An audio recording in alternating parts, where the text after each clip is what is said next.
أعوذ بالله من الشيطان الرجيم. بسم الله الرحمن الرحيم. السلام عليكم ورحمة الله تعالى وبركاته. الحمد لله نحمده ونستعينه ونستهديه ونستغفره ونعوذ بالله من شرور أنفسنا ومن سيئات أعمالنا. من يهد الله فلا مضل له وما يضلل فلا هادي له. أشهد أن لا إله إلا الله وحده لا شريك له وأشهد أن محمدا عبده ورسوله. اللهم صل وسلم على حبيبنا المصطفى صلى الله عليه وسلم وعلى آله وصحبه أجمعين. قال رب اشرح لي صدري ويسر لي أمري واحلل عقدة من لساني يفقهوا قولي أما بعد. Dan pendengar yang dirahmati Allah, alhamdulillah, syukur kita kehadrat Allah Subhanahu wa taala pada kesempatan ini dapat lagi kita bersua, dan insya-Allah rancangan ini ataupun tazkirah ini khas daripada surau An-Nur Bandar Puteri dan juga untuk seluruh pendengar-pendengar, teman-teman yang dikasihi Allah. Jadi pada pertemuan ini kita menyajikan dalam kitab Fiqh Sirah dalam tajuk peperangan Khandaq, dan pada malam ini kita sambung dalam perkara yang berkaitan tentang pengiktibaran dan juga pengajaran. Tuan-tuan yang dirahmati Allah, sedari kita lebih tahu bahawa peperangan Khandaq ini berlaku pada 10 Syawal tahun yang kelima Hijrah, bersamaan dengan 31 Mac 627 Masihi. Jadi peperangan ini begitu memberi banyak makna kepada umat Islam, terutama pengajaran-pengajaran yang besar yang boleh kita mengambil daripada sejarah berlakunya Khandaq ini. Antara lain, peperangan Khandaq ini ataupun Khandaq itu sendiri bermakna parit, yang merupakan satu strategi baru dalam peperangan di dalam Islam, yang mana Nabi mengambil pandangan daripada Salman Al-Farisi. Di sini kita boleh melihat bagaimana peperangan ini tidak pernah berlaku taktik parit ataupun Khandaq ini di zaman pemerintahan bangsa Arab. Ya, tetapi setelah masuknya Islam dan Islamnya Salman Al-Farisi dan beberapa lagi sahabat-sahabat luar daripada Arab, maka mereka mengutarakan pandangan ini dan diterima oleh baginda dan para sahabat yang besar. Ini menunjukkan bagaimana pemikiran Nabi dan para sahabat dan umat Islam seluruhnya, ya, dalam satu masa perlu berfikir yang dipanggil sebagai thinking outside the box, ya, berfikir di luar daripada kotak kebiasaan. Yang kedua, peperangan ini ataupun pertarungan ini memperlihatkan tentang nilai IQ, ya, IQ, kemenangan umat Islam atas asas dalam bentuk taktikal ataupun strategik. Cuba bayangkan bagaimana bilangan umat Islam hanyalah sekadar 3,000 orang, manakala Ahzab, kumpulan kafir Quraisy yang bergabung dengan Yahudi dan juga Bani Qatfan, ya, memenuhi semenanjung ataupun memenuhi bandaraya Madinah. Mereka mengepungnya, yang memiliki ketumbukan dan kekuatan sebanyak 10,000. Ya, sudah pastilah di sini kita lihat bagaimana kemenangan umat Islam bukan secara pertembungan kekuatan, tetapi berada di atas dasar taktikal ataupun strategik yang hebat, yang menyebabkan mereka menang tanpa berperang. Gitu, ya. Jadi di sini juga adanya unsur-unsur yang dipanggil sebagai perang saraf. Ya, bagaimana perang saraf memainkan peranan yang besar untuk menguncang-kacirkan barisan musuh-musuh Islam itu sendiri. Jadi tuan-tuan dirahmati Allah, pada malam ini kita nak sajikan tentang iktibar dan beberapa pengajaran besar di sebalik daripada peristiwa peperangan Khandaq di dalam Islam ini, yang boleh diambil dan menjadi pengajaran kepada kita untuk zaman kita dan zaman seterusnya.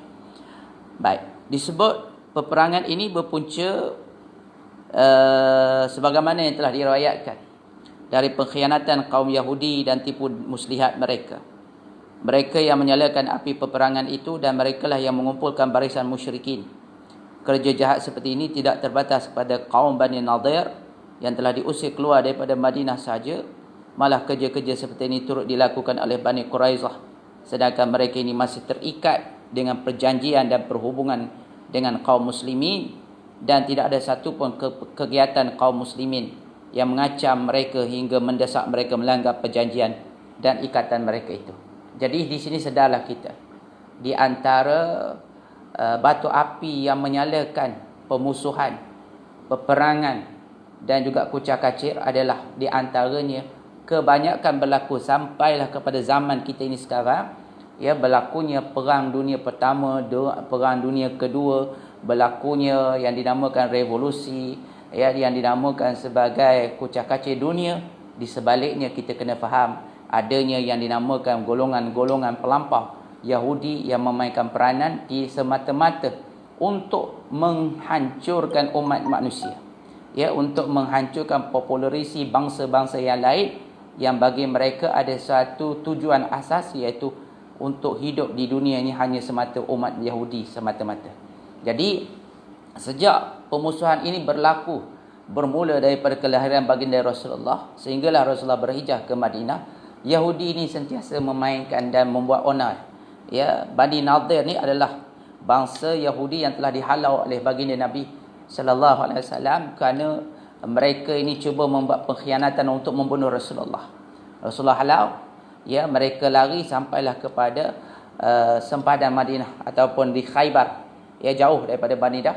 Kemudian setelah lama mereka ni menanam dendam kesumat yang besar dalam hati mereka, ya, dan mereka datang balik ke Madinah untuk menghasut saki-baki Yahudi yang masih ada di Madinah, iaitu Bani Quraizah. Mereka pergi kepada bangsa Arab Badui, ya, termasuklah kabilah Qatfan, dan mereka pergi kepada kabilah-kabilah Badawi yang lain, dan mereka pergi ke kafir Quraisy di Mekah memujuk pimpinan-pimpinan kafir di sana, sehinggalah tercetusnya satu kelompok gabungan kekuatan yang hebat, ya, semata-mata untuk melepaskan geram mereka, dendam kesumat mereka, dan untuk menghancurkan barisan, ya, kaum muslimin yang sedang bertapak di Madinah di bawah pimpinan baginda Nabi sallallahu alaihi wasallam. Baik, jadi tuan-tuan pendengar yang dirahmati Allah, intisari dan iktibar yang pertama apa dia? Ya, yang pertama, sebahagian dari cara-cara berperang yang digunakan kaum muslim di dalam peperangan ialah menggali kubur parit yang dinamanya Khandaq. Ya, peperangan Khandaq ini merupakan peperangan yang pertama di dalam sejarah peperangan Arab dan Islam di mana kubur-kubur digali. Taktik peperangan cara ini hanya terkenal di kalangan bangsa-bangsa asing ataupun ajam, ya, iaitu Parsi secara khusus, dan mendapati orang yang mengumpulkan cara ini dalam ini adalah Salman Al-Farisi. Tadi dah sebut dah. Maknanya dalam peperangan ini digunakan suatu taktikal yang baru, cara peperangan yang baru, iaitu menggali parit. Kerana Nabi pernah keluar daripada Madinah dalam perang Badar, ya, dalam perang Uhud. Sebahagiannya mencadangkan berkubur di Madinah dan sebahagiannya mencadangkan di luar daripada Madinah. Mereka keluar, ya, di Bukit Uhud. Tetapi dalam perang Khandaq, ya, mereka mengambil pandangan, ya, secara musyawarah untuk berkubur di Madinah. Ya, walaupun berkubur di Madinah, Nabi keluar sedikit di kawasan tanaman ataupun ladang-ladang sawit yang di sebelahnya yang dihimpit oleh gugusan yang dinamakan sebagai Hurrah, ya, Hurrah Bani Harisah dan juga Hurrah Wabra'ah, ya. Jadi dua-dua dihimpit, maka di depan itu adalah padang pasir, yang mana di depan itulah yang Nabi gali parit, yang kita fahami parit ini sepanjang lebih kurang 5.5 km. Panjang dia 5 km persegi. Dan dalam parit ini lebih kurang 5 kaki. Lebarnya 5 kaki. Seumpama Kalau kita bariskan kuda tu 5 ekor kuda. Ya, berdiri 4 ekor kuda. Jadi lebar dan tinggi dan panjangnya 5.5 km.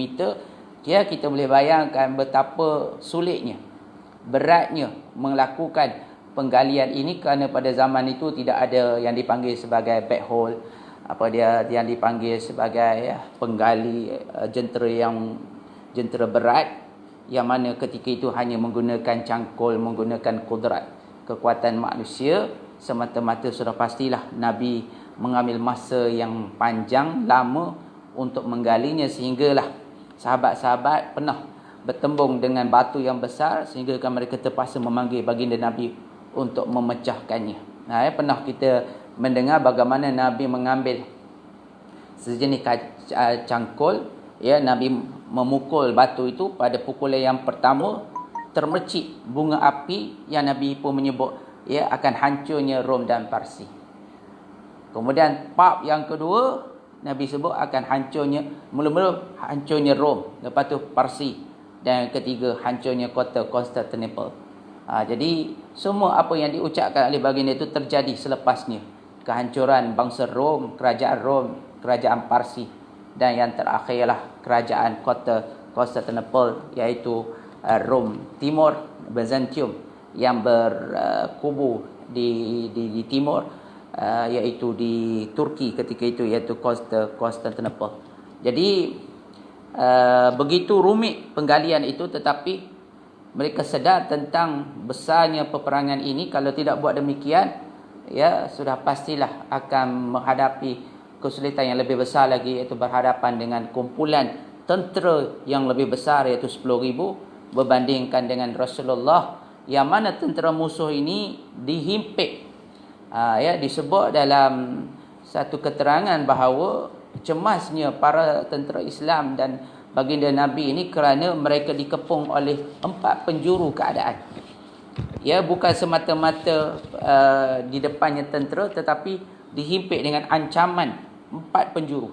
Iaitu pertama, ancaman seberang parit, iaitu Pakatan Al-Ahzab, yang mana di depan tu terdiri daripada Quraisy, terdiri daripada kabilah Khatafan, terdiri daripada Bani Sulaim, dan terdiri daripada beberapa bani-bani tertentu yang berkumpul di barisan hadapan, berhadapan dengan tentera Nabi sallallahu alaihi wasallam.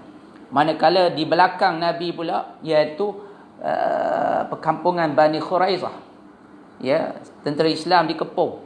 Kemudian di dalam pula yang dinamakan ancaman dalaman, iaitu daripada ancaman munafik yang berada di Madinah.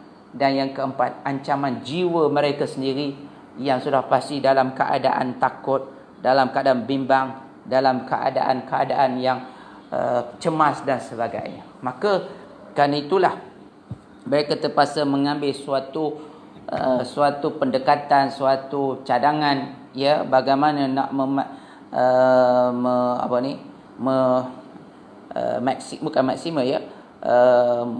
mesedikitkan risiko yang berlaku. Ini adalah sebahagian daripada dalil daripada yang banyak menunjukkan bahawa hikmah itu barang kehilangan orang mukmin. Jadi tidak salah kita mengambil dan menggunakan pakai apa-apa sahaja pendekatan, apa-apa sahaja kaedah, yang mana kaedah itu memberi manfaat yang besar. Sehingga kan Nabi menyebut al-hikmatu dhallatul mu'min fa aynama wajadaha fa haqqu biha. Dia sebut hikmah itu adalah barang keciciran orang yang mukmin. Barang keciciran mukmin, orang mukmin.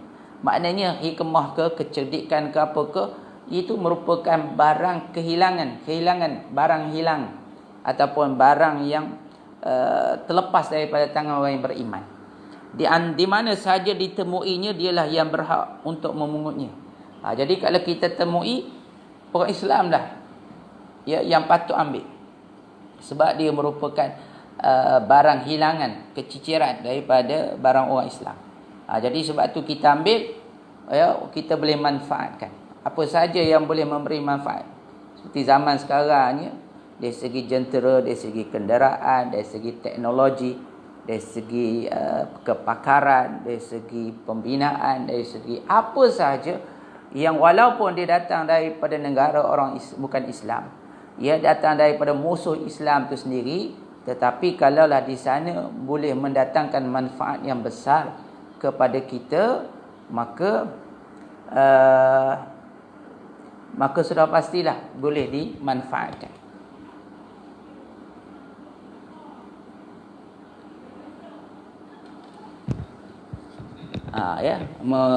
Meminimumkan. Betul. Baik, kemudian kita masuk yang kedua. Ya, kita masuk yang kedua, apa dia?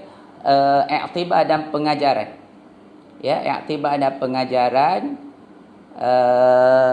yang kita boleh ambil daripada perang Khandaq ini. Apa dia? Yang kedua ialah di dalam babak yang telah kita pamerkan, iaitu kerja yang dilaksanakan oleh para sahabat bersama baginda Nabi sallallahu alaihi wasallam dalam rangka usaha menggali kubur parit, ternyata memberi suatu pengiktibaran yang paling agung sekali. Babak ini menyingkap sebahagian besar daripada hakikat persamaan yang diasaskan oleh masyarakat Islam di antara anggota-anggota masyarakatnya. Di samping itu juga mendedahkan bahawa keadilan dan kesamaan sifat yang diasaskan itu bukanlah semata-mata slogan yang dihiaskan dari luar masyarakat itu atau dipamer dalam bentuk yang menarik dan menawan, tetapi keadilan dan persamaan hak itu merupakan asas yang benar-benar terpancar dari nilainya dan prinsip Islamiyah yang umum, sama ada yang zahir ataupun yang batin. Dia nak cerita apa tentang dalam poin yang kedua ni? Dia nak ceritakan tentang keadilan dan persamaan hak, ya, di antara pemimpin dan rakyat, di antara apa saja kedudukan dalam masyarakat. Maknanya di dalam Islam tidak ada yang dinamakan sebagai level-level tertentu ataupun yang dinamakan sebagai kasta-kasta yang tertentu. Ya, tidak ada. Semuanya adalah sama di antara satu sama lain. Sehingga kan ayat Quran menyatakan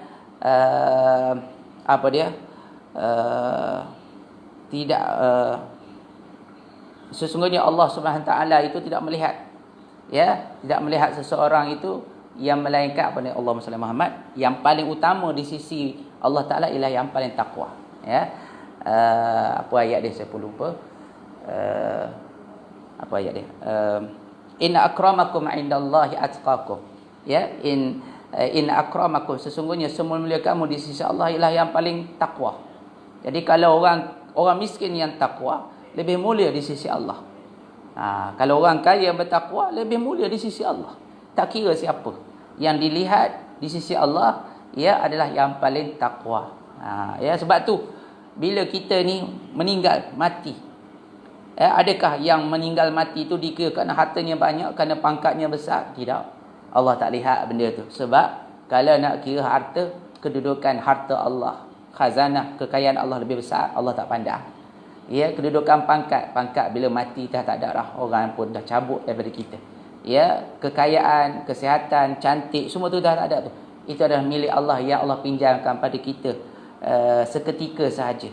Jadi sebab itu dalam peperangan Khandaq ini kita lihat bagaimana Nabi ni turun di medan, orang kata turun di side lah, turun di lapangan.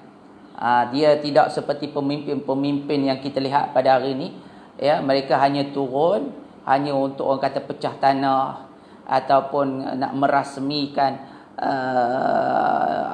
kerja pertama, diletaknya bata ataupun dicangkulnya dengan sekali cangkul sebagai satu sinonim ataupun suatu dipanggil perasmian. Lepas tu dia balik dengan tidur lena di istana ataupun di pejabatnya ataupun di kediamannya, dan menyuruh pekerja-pekerja tentera-tenteranya yang melakukannya, dan dia meneropong daripada jauh untuk melihat bagaimana progresnya usaha dan kerja-kerja yang dilakukan. Tidak begitu.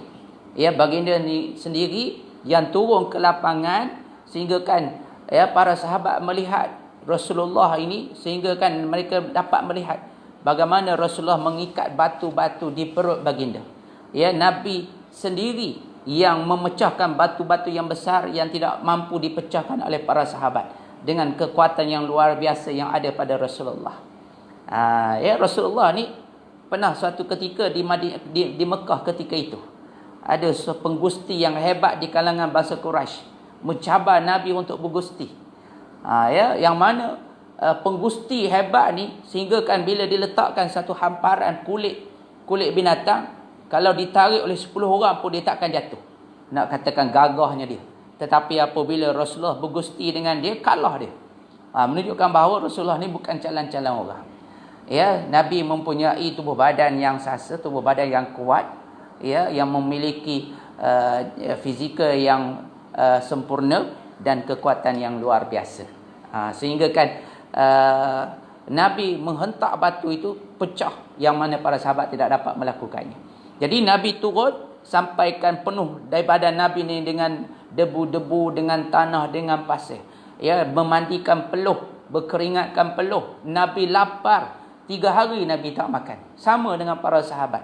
Ya, tidak ada perbezaan. Ini dia nak gambarkan bagaimana ya Nabi ni turun sampai di peringkat demikian. Dan kita lihatlah bagaimana pimpinan besar, panglima-panglima perang Islam, ya, pemimpin-pemimpin Islam, termasuklah yang dinamakan Sultan Al-Fatih, ya, sehingga kan dia membuka bajunya, membina kubu dan sebagainya seketika mana dia nak membebaskan kota Konstantinopel daripada pemerintahan ataupun daripada kekuasaan Rom ketika itu. Ya, dia turun padang sendiri.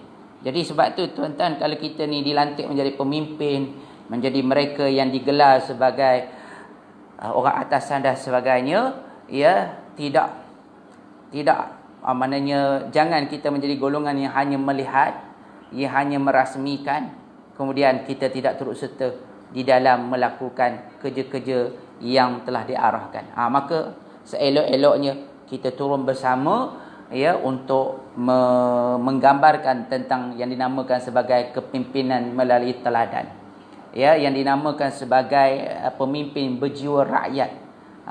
Kita lihat bagaimana berlakunya banjir contohnya.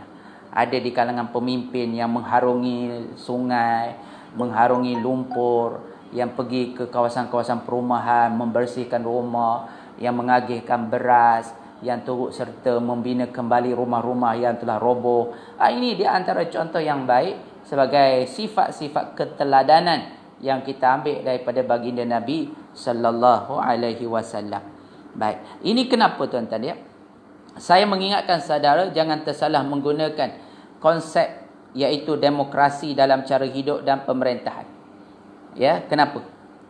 Sebab nanti orang kata, oh kalau macam tu rakyat dan pemimpin bersama, inilah dinamakan sebagai satu slogan demokrasi, suatu pemahaman falsafah demokrasi. Ya, kita nak tegaskan di sini itu bukanlah demokrasi, ya, yang dimaksudkan di sini. Jauh sekali perbezaan di antara dua ini. Kena faham konsep syura, konsep al-adlu wal musawah dan konsep yang dinamakan demokrasi adalah jauh berbeza antara satu sama lain. Dan demokrasi bukan Islam. Ya, demokrasi bukan adalah suatu acuan daripada Islam, bukan. Ya, Islam berbeza, demokrasi berbeza. Ya, kita nak bezanya macam mana tuan-tuan? Ya, sumber keadilan dan persamaan dalam Islam ini berpunca daripada penghambaan dan penyerahan ubudiyah kepada Allah Subhanahu Wa Taala. Asas kepada konteks kehidupan ini tuan-tuan ialah bagaimana kita berusaha untuk mengabdikan diri, menyerahkan segala urusan hidup kita kepada Allah. Itulah maksud yang dinamakan syura, yang dinamakan tawakal kepada Allah. Manakala yang dinamakan ia merupakan suatu sifat yang menyeluruh bagi seluruh manusia. Semua orang kena buat begitu. Ya, sama ada dia raja, dia tetap kena sembahyang. Dia tetap kena puasa, dia tetap kena pergi haji, dia tetap kena rokok, sujud. Itu tanda ubudiyah, penghambaan. Tak kira siapa dia. Ya. Meletakkan mereka dalam satu saf, barisan kedudukan yang sama dan pandangan. Ya, sedangkan apa yang dikatakan konsep demokrasi merupakan keseluruhan undang-undang dan pendapat majoriti, atau dengan arti kata yang lain mempertuhankan pendapat majoriti atas segala yang lain tanpa memperhitungkan tabiat dan kemunculan pendapat dan pencapaiannya. Demokrasi ini tuan-tuan, dia adalah suara ramai yang kita panggil sebagai suara majoriti. Tak kira lah suara itu dengan gagasan yang salah sekalipun, oleh kerana ramai orang bersetuju, maka dia dikira sebagai satu perkara yang diiktiraf. Islam tidak begitu. Ya, contohnya di barat, di Amerika contoh. Apabila mereka menang undian tentang LGBT, golongan gay boleh berkahwin sesama gay, lesbian boleh berkahwin dengan sesama lesbian. Maka bila mereka ni buat undian di parlimen, buat undian di mana? Di tempat dewan mereka lah. Ya, maka akhtanya membenarkan. Kenapa? Kerana suara ramai. Suara ramai. Begitu juga tentang Arab. Diluluskan. Kenapa? Ramai yang mengundi. Ramai yang menyokong. Maka oleh kerana majoriti menyokong, maka dia dikira halal di segi undang-undang. Maka diberi lesen. Yang haramnya apabila tak ada lesen. Itu saja. Sedangkan ya dalam Islam tidak. Yang haram tetap haram. Walaupun ia mempunyai majoriti yang besar tentang menyetujukan benda itu. Ya, tidak. Kita tidak berdasarkan kepada majoriti, tetapi berdasarkan kepada ubudiyah, keadilan, ya, yang telah ditentukan oleh Tuhan ataupun ditentukan oleh pencipta Allah Azza wa Jalla. Hari ni kita tengoklah dah. Ya, bila majoriti kata arak halal, halal. Judi halal, buka balik judi. Ya, ataupun apa lagi?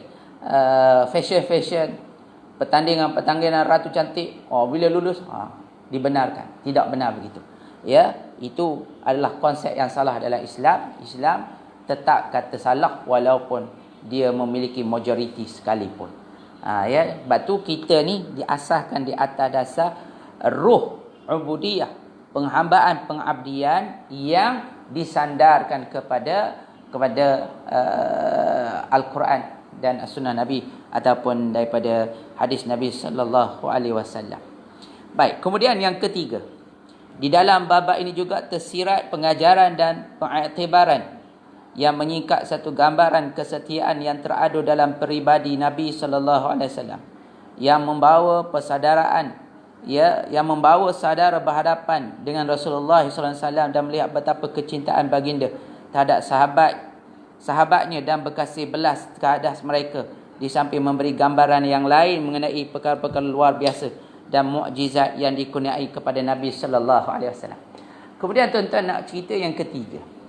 Di kalangan para orientalis, pembenci Islam, ya, provokasi terhadap Islam. Ya, mereka mengatakan Muhammad ini adalah merupakan pemimpin. Ya, dia ni adalah pemimpin yang bijak sebagaimana pemimpin-pemimpin dunia yang lain. Ya, macam contoh Napoleon, ya, pemimpin-pemimpin hebat yang lain. Ya, mereka nak cuba mengenepikan satu lagi yang telah dianugerahkan oleh baginda Nabi, itu ya risalah an-nubuwah. Nabi ni sebagai pemimpin satu dan dia juga adalah nabi, ya, merupakan utusan daripada Allah Subhanahu Wa Taala. Para orientalis nak mengenepikan sifat yang kedua, itu sifat nubuwah. Ya, yang namanya dia kata Nabi ni hanya sekadar pemimpin. Dia hanyalah pemimpin yang hebat sebagaimana pemimpin dunia seperti Zulkarnain, ya, seperti pemimpin-pemimpin yang lain yang hebat di dunia. Maka kita boleh tolak dengan asas daripada peristiwa Khandaq ini memperlihatkan ciri kenabian itu. Apa dia ciri kenabian yang ada di sini? Ialah mukjizat. Mukjizat Nabi. Di mana kita boleh melihat mukjizat Nabi dalam peristiwa Khandaq ini? Jadi antaranya ialah kalau kita sebut tadi tentang Nabi boleh pecahkan batu yang besar, iaitu sebahagian daripada mukjizat Nabi. Tapi mungkin orang kata orang lain pun boleh buat kot, orang gagah-gagah. Jadi kita buat mari cerita yang lain, iaitu kita lihat bagaimana disebutkan nisbah kecintaan Nabi pada sahabatnya, yang mana mukjizat ini diperlihatkan dalam bentuk bagaimana Nabi menjamu para sahabat-sahabat Nabi. Ceritanya Nabi ni dah 3 hari ataupun lebih tak makan. Sehingga kan tadi disebut bagaimana Nabi mengikat batu-batu kerikil di perut Nabi, ya, diikat di perut.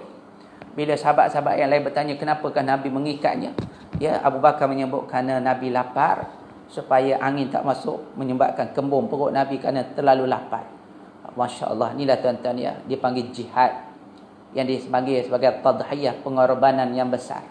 Kita hari ini hidup dengan Islam, dengan nikmat, dengan aman, dengan sejahtera. Sedangkan Nabi mewariskan Islam pada kita dalam keadaan yang begitu sulit, dalam begitu susah payahnya Nabi. Ya, begitunya Nabi orang kata bersabung nyawa untuk mendatangkan Islam kepada kita.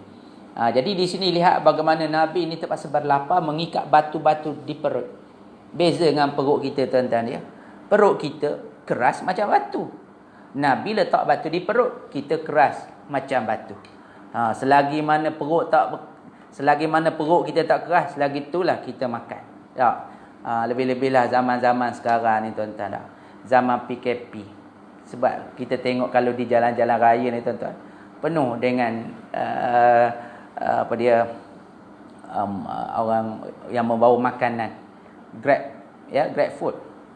Tuan-tuan boleh tengok melilau ke sana sini, macam-macam produk Grab food ni. Ada daripada lala, ada dia tulis lapar, ada datang daripada apa yang warna pink tu, panda, macam-macam jenama Grab tu, tuan-tuan ya.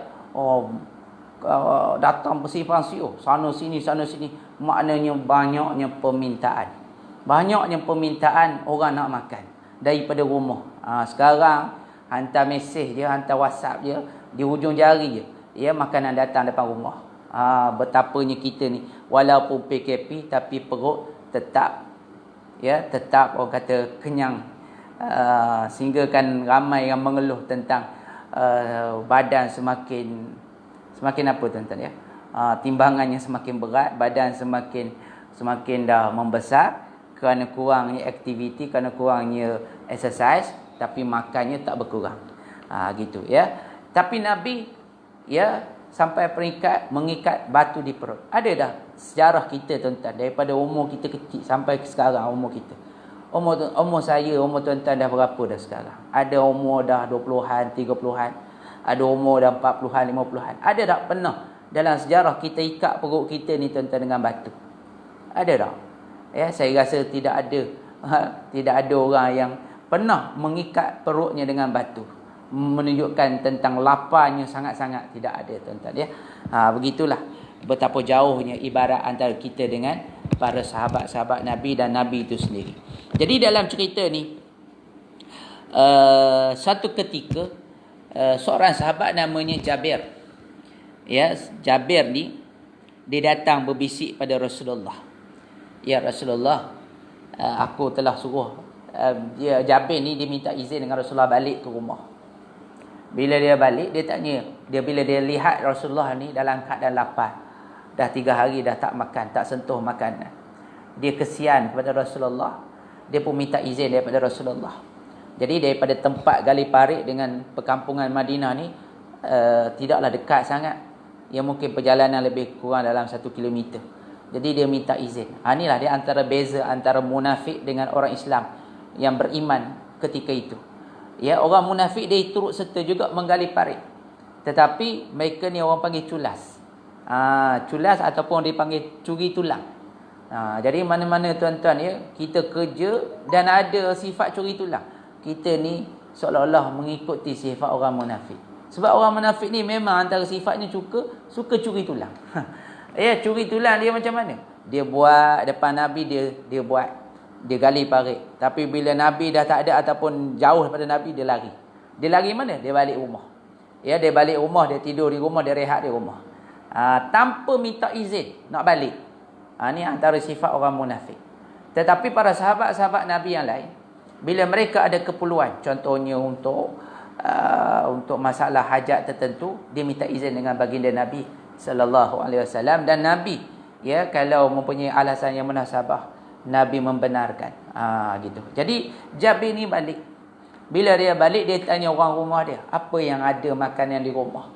Maka isteri dia kata, adalah abang kambing perempuan, kambing betina, dan sedikit roti yang saya spare untuk anak-anak. Ya, Jabir pun kata beginilah, kamu sembelih kambing tu, dan roti ni kita uli, nanti aku akan panggil Nabi sallallahu dan beberapa orang sahabat untuk makan bersama dengan kita. Ya, maka isteri dia pun sembelih. Jadi tuan-tuan ya, sembelih kambing, sembelih lembu, sembelih ayam ni Ya, dia bukan untuk orang lelaki saja. Orang perempuan boleh sembelih. Tapi yang beranilah. Ya, berani. Tapi kat tempat kita ni jarang kita tengok orang perempuan sembelih ayam, sembelih kambing, sembelih lembu. Tapi kalau mereka nak sembelih tak jadi masalah. Walaupun hukumnya makruh lah. Tetapi sah. Ya, sah. Jadi lepas tu Jabir pun pergi jumpa Rasulullah. Dalam keadaan dia berbisik pada Rasulullah, "Ya Rasulullah, aku ada sedikit makanan yang isteri aku sediakan di rumah." Nabi tanya, "Banyak mana makanan yang ada?" Maka Jabir pun mencerita secara terperinci. Ada seekor kambing betina dan ada gandum yang telah diuli, ya, untuk dibuat roti. Maka baginda pun berkata padanya, "Kamu biarkan lauk itu di dalam periuk, jangan kamu buka. Dan roti itu biarlah berada di tempat bakarannya." Ya. Maka Jabir ni pun minta Rasulullah datang jemput dan beberapa orang sahabat. Di sinilah kita lihat kalau kita lah tuan sebagai seorang pemimpin, ya, kita kata ni adalah peluang yang baik untuk kita makan sekenyang-kenyangnya. Tapi Nabi ni dia sayang pada sahabat-sahabat yang lain, yang menggali parit, yang berkubu, yang berusaha untuk mempertahankan Islam. Ya, ramai tentera Islam ni, ribuan. Maka Nabi ni walaupun Jabir kata panggil 2-3 orang, Nabi tak. Nabi naik tempat yang tinggi, Nabi berteriak, ya, kata, "Wahai sahabat-sahabat, ada berita yang baik." Ya, Jabir ni menjemput ke rumah dia. Maka sahabat-sahabat yang lain pun ikutlah dalam keadaan gembira. Di tengah-tengah jalan Nabi jumpa para sahabat yang lain, Nabi pun jemput. Jabir ni dah terkejut dah pucat lesing dah. Ya, cepat-cepat dia balik bagi tahu pada isteri dia. Ya, isteri dia tanya, "Adakah Rasulullah tahu tentang kuantiti makanan kita?" Jabir kata, "Ya, aku dah cerita." Maka isteri ni kata, "Kalau demikian, ya, Allah telah mencukupkan kita." Ya, aku yakin. Jadi betapa hebatnya keyakinan seorang isteri. Sebab tu kadang-kadang ada isteri yang baik, ada isteri yang menenangkan. Tapi ada juga isteri-isteri yang merimaskan pun ada juga. Contoh dalam peristiwa Isar. Pernah ada seorang musafir datang ke Madinah yang nak bertamu. Maka ketika itu Nabi pun tidak ada makanan di rumah. Nabi pun menawarkan pada sahabat-sahabat yang lain, siapakah yang nak ambil dia ni sebagai tetamu.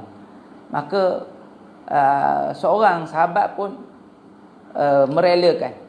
Dia pun bawa balik rumah. Bila tanya isteri kata, "Tak ada apa-apa makanan, yang ada sedikit yang telah disimpan untuk anak. Kita sendiri pun tak ada," dia kata. Dia pun risau. Tapi isteri dia ni seorang isteri yang berlapang dada, yang berfikiran matang. Dia kata, "Beginilah bang, saya akan buat masak-masak biar anak kita anggap sedang menyediakan makanan, dan nanti saya nak dua-dua anak biar dia tidur awal. Dan saya akan buat khas untuk tetamu kita. Dan nanti abang bila time nak makan tu, ya, abang buatlah macam mana pelita tu jadi mati ke apa ke, dan akhir sekali dia boleh makan seorang-seorang. Abang jangan makan, kalau abang makan dia pun tak cukup." Macam itulah seorang isteri yang geliga, yang boleh memberi ketenangan kepada suami dia. Ramai ciri-ciri isteri yang macam ni, tuan-tuan. Sebab itu kenapa Rasulullah ni Allah takdirkan mula-mula berkahwin dengan Siti Khadijah, seorang janda, ya, memiliki anak dan pernah berkahwin dengan 2 orang suami sebelumnya. Kenapa peringkat awal Nabi berkahwin dengan janda, kemudian barulah Nabi berkahwin dengan seorang anak dara, iaitu Sayyidatina Aisyah. Sebab pertama, Nabi mula-mula diangkat menjadi rasul. Sudah pastilah berhadapan dengan macam-macam kronologi, macam-macam cubaan, dugaan yang besar. Maka sudah pasti yang boleh memberi ketenangan, menenangkan jiwa Nabi, seorang isteri yang matang, seorang isteri yang berfikiran tinggi, ya, di dalam memujuk Nabi. Sebab itulah bila berlaku peristiwa Nabi balik daripada Gua Hira dalam keadaan terketar, Aisyah Khadijah inilah yang datang peluk Nabi, ya, yang datang menenangkan Nabi, yang datang memberi semangat pada Nabi. Gitu. Jadi ramai seorang isteri yang hebat ialah isteri yang boleh memberi semangat, kekuatan kepada suami masing-masing. Jadi jadilah isteri yang begini. Muslimat semua, ya, Jangan pula kita memberatkan bebanan yang terpikul terhadap suami-suami kita. Jadi Nabi bila sampai di rumah Jabir, Nabi sendiri yang mencebokkan makanan tu. Ya, kemudian Nabi sendiri yang mengambil roti itu letak ke pinggan-pinggan para sahabat yang berjumlah ratusan orang tadi. Ya, dan makanan yang asalnya boleh hanya mencukupi 2-3 orang dapat dimakan oleh ratusan para sahabat-sahabat tentera-tentera Islam. Bahkan Nabi menyimpan baki lagi untuk tuan rumah, ya, Jabir dan isterinya dan keluarganya, dan mereka boleh makan dengan sekenyang-kenyangnya. Dan para sahabat yang makan tadi pun makan dengan penuh kekenyangan, ya. Dan inilah yang dinamakan tadi mukjizat seorang nabi, ya. Bukan saja dia seorang pemimpin, tapi dia adalah seorang utusan Allah yang mempunyai mukjizat yang luar biasa. Jadi ada orang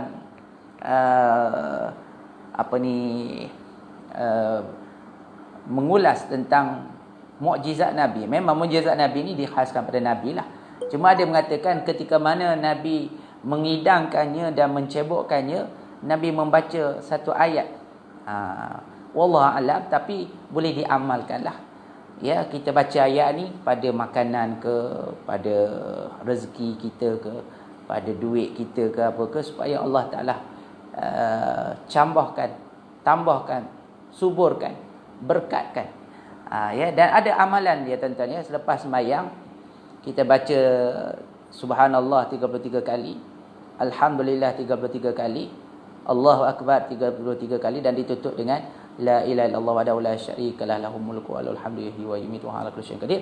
Kemudian baca pula 33 kali, iaitu surah Sad ayat 54. Ada yang mengatakan ayat ni lah yang dibaca Nabi ketika diceboknya makanan tadi, sehingga kan rezeki itu melimpah ruah.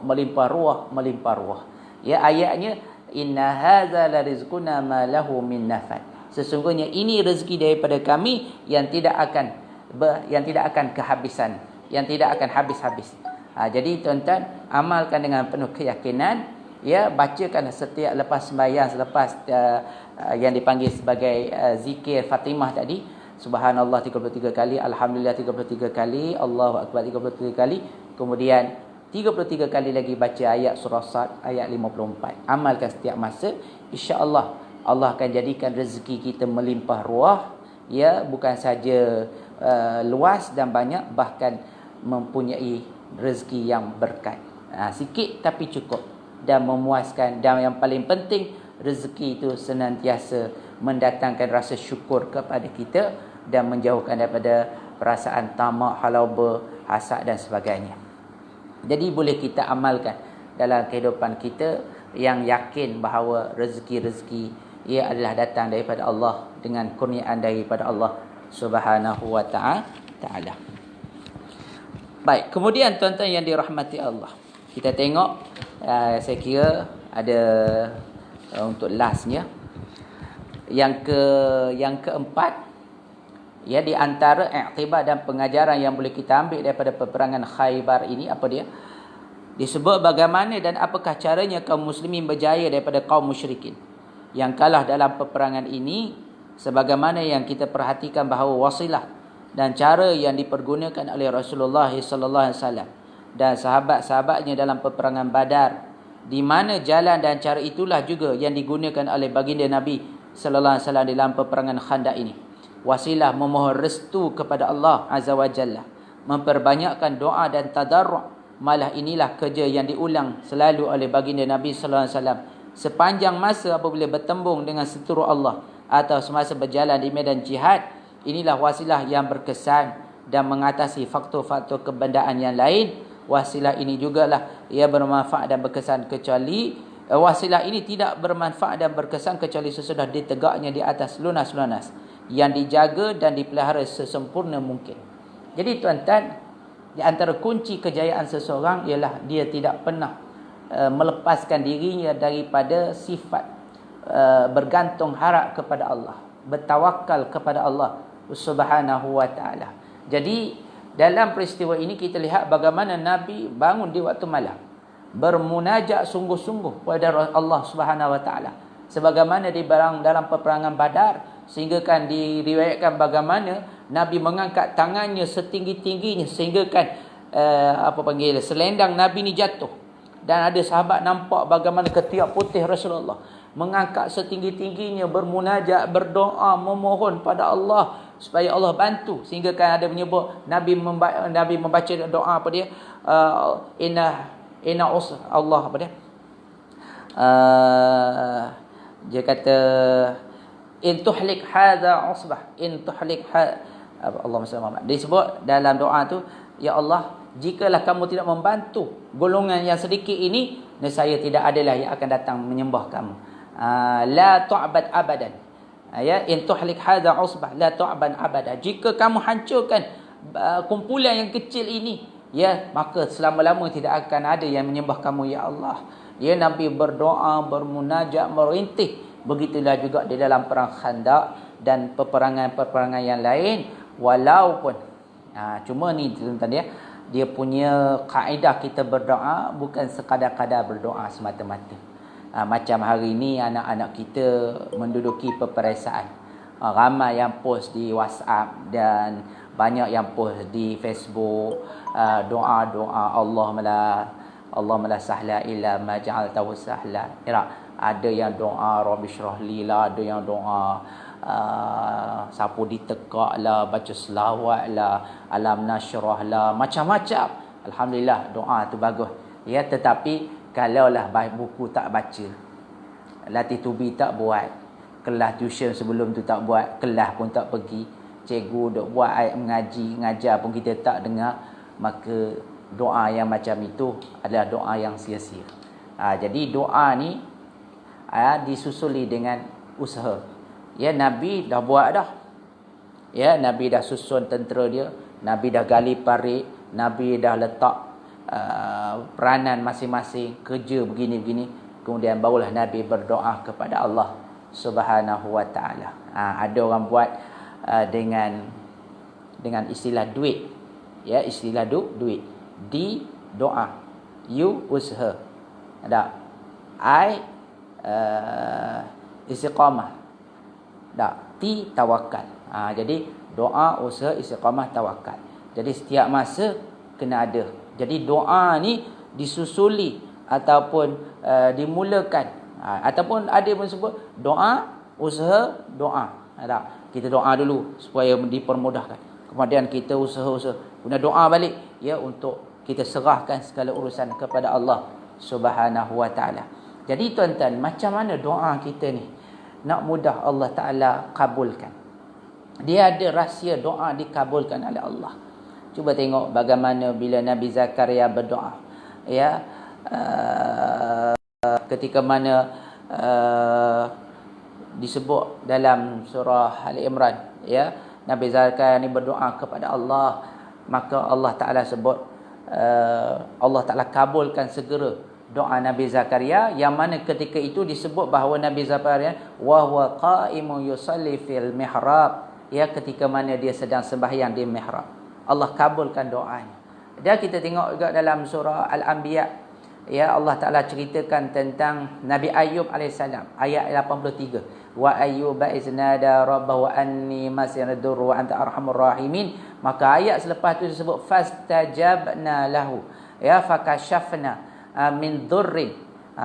Ketika mana Nabi Ayub berseru kepada Allah, sesungguhnya aku ditimpa kemudaratan dan engkau maha pemurah di kalangan yang paling di kalangan manusia yang pemurah, kamu yang paling pemurah, ya, maka Allah jawab, kami mendengar dan kami menjawab dan kami mengabulkan doanya dan kami mengangkat kemudaratan yang ada padanya.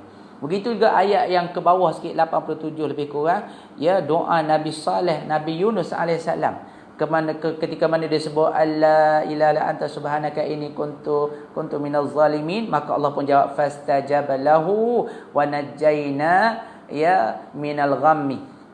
Ya, Allah jawab doanya, Allah kabul doanya dan Allah selamatkannya daripada kedukecitaan. Ya, kenapa para nabi doa-doanya disebut dengan fastajab lahu, perkataan fa, ya, untuk memberi gambaran segera. Nabi kabulkan doa Nabi Zakaria, Nabi Ayub, Nabi Nuh, Nabi Saleh dan sebagainya, Ia bukan kerana title mereka sebagai Nabi semata-mata, tetapi rahsianya ialah kerana mereka adalah golongan yang sentiasa dekat dengan Allah Subhanahu Wa Taala. Jadi mudah je tuan-tuan. Rahsia doa dikabulkan oleh Allah. Sebab tu kita dengar tak, kalau kita nak minta doa, kita pergi jumpa orang alim ulama, kita pergi jumpa wali-wali, kita pergi jumpa ustaz-ustaz yang kita kata doanya makbul. Sebab apa doa mereka kabul? Ya, sebab mereka dekat dengan Allah Ta'ala. Mereka kuat semayang, bangun malam, puasa, zikir, tawaduk, khusyuk. Jadi kita pun boleh, doa-doa kita pun makbul juga. Tapi syaratnya ialah kita kena dekat dengan Allah. Dekat dengan Allah dengan apa? Dekat dengan salat, dekat dengan taubat, dekat dengan zikir, dekat dengan istighfar, dekat dengan sentiasa bermuhasabah diri. Ya, dalam ayat lebih kurang ayat 186, ya, surah Al-Baqarah dinyatakan tentang masalah ini. Allah Taala sebut, wa idza sa'alaka ibadi anni fa inni qarib ujibu da'watad da'i idza da'an falyastajibu li wal yu'minu bi la'allahum yarshudun. Apabila hamba-Ku bertanyakan tentang diriku, katakanlah aku ni dekat. Ujibu da'watad da', aku akan mengkabulkan setiap permintaan apabila mereka meminta. Fal yu'minu bi, maka syarat dia apa dia? Hendaklah mereka menyahut seruanku dan beriman kepadaku. Jadi sebab tu nak jadi kita dekat dengan Allah apa dia? Kita kena ikut perintah Allah, kena taat perintah Allah, kena buat sesuatu yang Allah cintai, maka kita jadi dekat. Bila kita dekat, Allah kata fastajaba lahu. Allah akan kabulkan doa kita. Jadi sebab tu tuan-tuan, ramai di kalangan ibu-ibu ni bila dengar anak-anak nak periksa, mereka puasa, ya, mereka selawat banyak-banyak, mereka baca ayat Quran. Kenapa tu? Sebab nak suruh dekat dengan Allah. Bila dekat dengan Allah, doanya Allah Ta'ala dengar. Ya, jadi sebab tu kalau kita ni ada hajat, bangun, ya, solat malam, solat taubah, ya, solat tasbih, ya, bangun tahajud, minta ampun dengan Allah, kemudian mintalah, insya-Allah. Sebab itulah, ya, orang yang banyak istighfar ni doa dia mudah dikabulkan oleh Allah. Ya, sebagaimana disebut tentang Nabi Nuh, dibacakan tentang istighfar. Ya, dalam Quran surah Nuh ayat 10 ada disebut, Allah Taala sebut, istaghfiru rabbakum innahu kana ghaffara yursilis samaa'a 'alaikum midrara wa yumdidukum bi amwalin wa banin wa yaj'al lakum jannatin wa yaj'al lakum anhara. Nabi Nuh ni dia disuruh umat dia supaya minta ampunlah kamu kepada Allah, sesungguhnya Dia Maha Pengampun. Ya, Allah Maha Pengampun. Bila kamu banyakkan mohon keampunan dan istighfar, apa jadi? Yursilis samaa'a, Allah kabulkan. Dengan cara apa? Allah menurunkan hujan yang lebat untuk suburkan tanah-tanah dan sebagainya. Allah Ta'ala tambahkan harta benda dan anak pinak. Allah suburkan sungai-sungai, ngalirkan sungai-sungai, dan Allah Ta'ala suburkan kebun-kebun mereka. Jadi sebab tu di antara rahsia supaya doa-doa kita ni makbul tuan-tuan, ialah kita jauhkan maksiat dan banyakkan dekatkan diri kita dengan Allah dengan ubudiyah ta'abbud yang sungguh-sungguh, insya-Allah. Dan sekarang ni pun kita berada dalam bulan Rejab, bulan Syaban, bulan Ramadan ni antara rangkaian bulan-bulan yang orang kata bulan yang hebat, yang mana kita dengar imam-imam kita baca apa dia, Allahumma ballighna, ya Allahumma barik fi Rajab wa Sya'ban wa ballighna fi Ramadan. Jadi bulan-bulan ni adalah bulan-bulan yang mulia, bulan-bulan yang penuh keberkahan. Maka marilah sama-sama kita mendekatkan diri, bukan sahaja dalam, sebab tu Nabi sebut bila kita ingat Allah dalam keadaan senang, Allah ingat kita dalam keadaan susah. Jadi kita berdoa, kita dekatkan diri pada Allah di semua kondisi keadaan diri kita, insya-Allah. Mudah-mudahan doa kita tiada hijab di antara kita dengan Allah Subhanahu wa taala. Jadi cukuplah sekadar itu untuk pencerahan kita pada tajuk i'tibar dan pengajaran dalam peperangan Khandaq. Dan insya-Allah untuk episod akan datang kita akan masuk tajuk Ghazwah Bani Quraizah, peperangan Bani Quraizah, yang akan menampilkan beberapa lagi kesan-kesan sejarah dan pengiktibaran dan pengajaran yang perlu kita ambil sebagai suatu perisai dan sebagai suatu teladan dan juga sebagai suatu ilmu ya untuk kita mengolahkannya dengan situasi semasa, insya-Allah. Sampai sekadar itu saja yang baik daripada Allah, yang kurang daripada kekurangan diri saya. Aku qauli hadza, dan terima kasih pada yang sama-sama mengikuti, yang like dan yang ada soalan-soalan tu tak sempat saya jawab kemudian, insya-Allah. Ya, aku qauli hadza wa astaghfirullah li wa lakum. Bismillahirrahmanirrahim. Alhamdulillahirabbil alamin wassalatu wassalamu ala asyrafil anbiya'i wal mursalin wa ala alihi wa sahbihi ajma'in. Allahumma nawwir qulubana bi nuri hidayatika man nawwaratal syamsika abadan abada bi rahmatika ya arhamar rahimin. Allahumma inna na'udzubika min ilmin la yanfa' wa min qalbin la yakhsha' wa min nafsin la tashba' wa min du'an yustajab. Sallallahu alaihi wasallam Muhammadin wa ala alihi wasallam walhamdulillahi rabbil alamin. Taqabbalallahu minkum ya karim.